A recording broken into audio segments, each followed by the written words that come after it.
Now we wrap up our sports bulletin with an interview. Now, the end of the PSL season has left a few coaches unemployed, and the most notable of those being Ernst Middendorp, who parted ways with Kaizer Chiefs after the club's spectacular choke to hand the title to Mamelodi Sundowns on the last day of the season.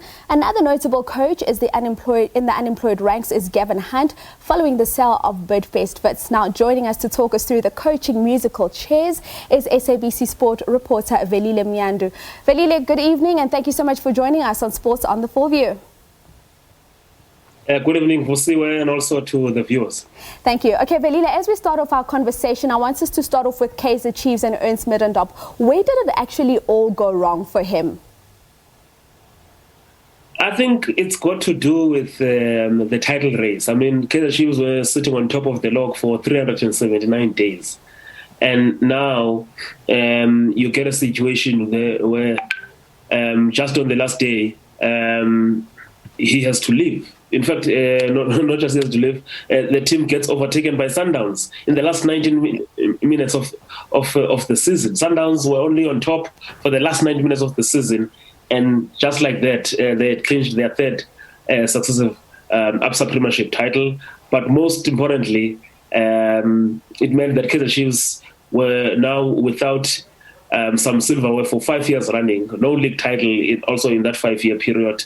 And this is also under the same coach Middendorp, who had lost a Nedbank Cup final to Minos, TS Galaxy, around this time, or just a few months around this time last year against TS Galaxy. So I think the results were unacceptable to the Kaizer Chiefs management, but most importantly, the manner in which the whole thing happened, how Kaizer Chiefs just dropped out of the race in that last 19 minutes.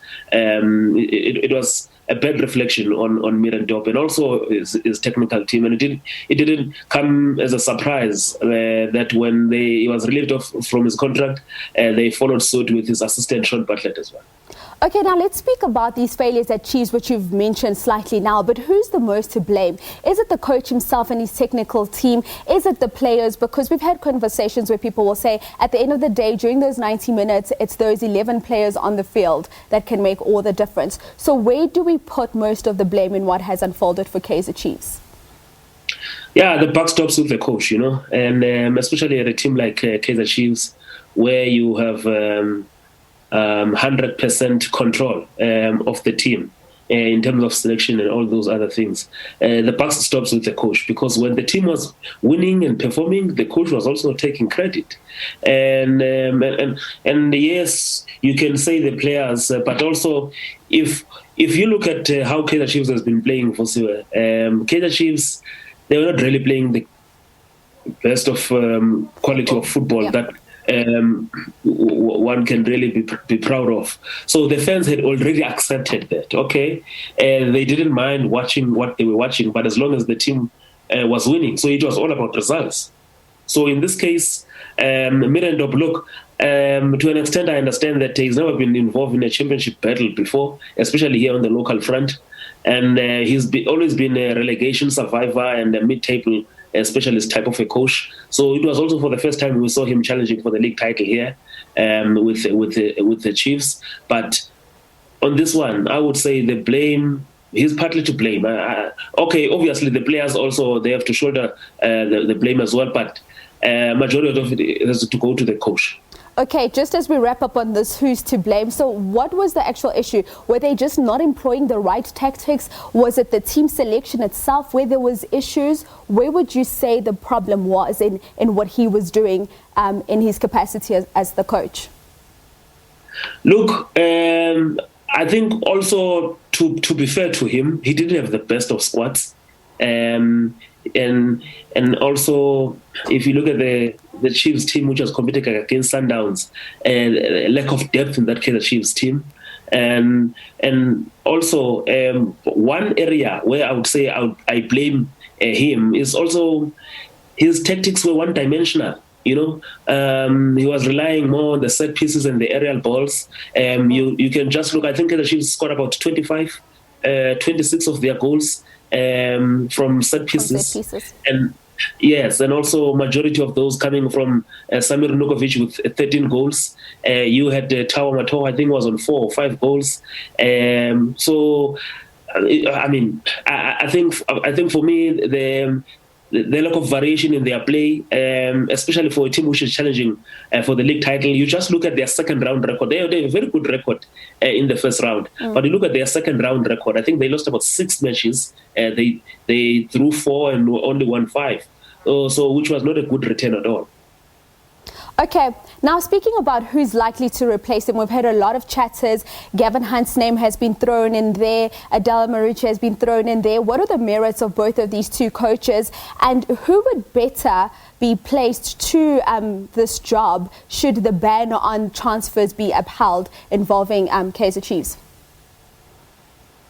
Well, what I can say is that there's a lot has been said about Gavin Hunt, you know, and when you look at how Gavin Hunt has done with a club like Bidvest Wits, a league title for the first time in 97 years, 3 league titles with SuperSport United. But yes, the issue of the transfer ban will affect Kaizer Chiefs a lot. That is if their appeal is not successful. I know as a legal eagle you know more about that one. But I think what is important in this case is that for Chiefs, it's safe to go for someone like Gavin Hunt. He knows the local league very well.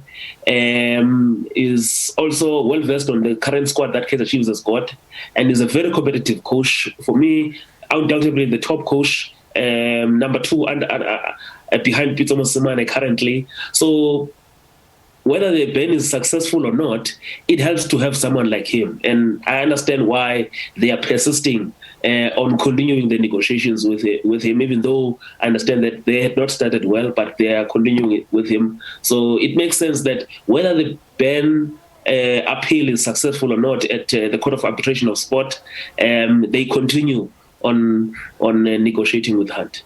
Okay, let's move away now from Kaizer Chiefs. Let's talk about Amazulu. Now, Ayanda Dlamini has now been appointed as the permanent coach of the team. Is this a just reward for Ayanda, given that the drop was avoided by Amazulu? Look, this is very interesting because I was just looking at the results of Amazulu the other day, and you look at the results. One of the games he was in charge of, Okobra, it was against Kaizer Chiefs, and interestingly, Amazulu had not beaten Kaizer Chiefs in 13 years, and that's something that he managed to accomplish, and he went on to help the team to survive the relegation. And at some stage, and this is why I understand why Coach Pitso has been talking about that we need to screen coaches. If you look at the coach who was there before, Joseph Vukusic, coming from Slovakia, ever since he came through, the results have not really been satisfactory, Yes. So it's good to see a team which has been helped to be saved from relegation, continuing with that young coach, and also bringing in an experienced coach like Alan Fries, because this is the type of a coach Ayanda had told us earlier before they employed the assistant coach, what type of a coach is looking for, an experienced coach who will also mentor him as well, despite the fact that he'll be the head coach. Unlike what we're hearing from Orlando Pirates, that they are still also looking at replacing their coach, or they're contemplating also going for Gavin Hunt as well, because apparently they are neck and neck with Chiefs for Gavin Hunt. So here, it's a different case, a coach who's done well and saved the team from relegation is continuing with the team on a permanent deal. Unlike what Bucks seem to be doing on their side, because, this guy, JZ, he got them nowhere, and he finished with them in the 3rd position, qualified to the CAF Confed. So for him, with less than 5 weeks to go into the new season, to be unsure of his future, I think it's a bit unfair. Unfortunately, that's how football goes. Let's now move on into the team formerly known as Bidvest, obviously taking a new direction following their sale. Who's likely to coach this team now? Well, interestingly, as you know, that I'm also at the South African Football Journalists Association as the chairman there. So in one of these weeks, I think 2 weeks ago, we had Coach Owen Dagama as our guest, and he confirmed that he's been approached by TTM. But at that time, the news of Highlands Park being sold was not something that had been confirmed, but things have changed now. So I expect Owen Dagama to go back home to Venda and take up that job at TTM, because it was clear that he was the front runner for that job. He comes from the area. He's also an experienced coach as well. So it will be interesting to see what he can do there with TTM. Because also he's got the cushion of some experience and also good players who will be coming from Wits and will be willing to relocate. As you know, there are those who have opted not to relocate and will be joining some of the top clubs around Gauteng and also outside the province. Okay, Velile, just to wrap up very quickly, we've run out of time. We can't talk about coaches and not mention Pitso Mosimane. Is the man the best in the land? Because, I mean, what he's done with Sundowns is phenomenal. And he's a lot like Sir Alex Ferguson, where he's not scared to let go of the big name players. And also his success has allowed him the opportunity of time to keep on getting better at what he's doing. Look, he's the GOAT. Is the greatest of them all, without a doubt. I mean, the fact that he was in the running for one of the top jobs also on the African continent from some of the big clubs. I've just seen now Zamalek are parting ways with their coach Patrice Cateron, who's also been a candidate for the Kaizer Chiefs job long before Middendorp came. So Pitso is in the same range, and in fact, when they renewed his latest deal, even his salary is over R1 million now a month. It tells you because Petrus Motsepe had to dig deep, because the vultures were circling not only from Naturena, even from outside, from North Africa. I mean, when we talk about football in North Africa, Vusi, where Al Ali is spending about 120 million rands just on 2 players in this transfer window. So you can see why they were going for Pitso. So 10 league titles for Sundowns, 5 for Pitso, 3 league titles in a row. He's also said it to us yesterday that now his target is the Club World Cup. Yes. Oh, Velile, thank you so much for talking to us. Unfortunately, we've run out of time. Have yourself a good evening. Anytime. There we go. Velile Mnyandu, SABC Sport reporter, just taking us through the musical chairs in the PSL right now pertaining to coaches. And to wrap up our news tonight, a very exciting one here for you. South Africa's Olympic 400-meter champion Wade van Niekerk has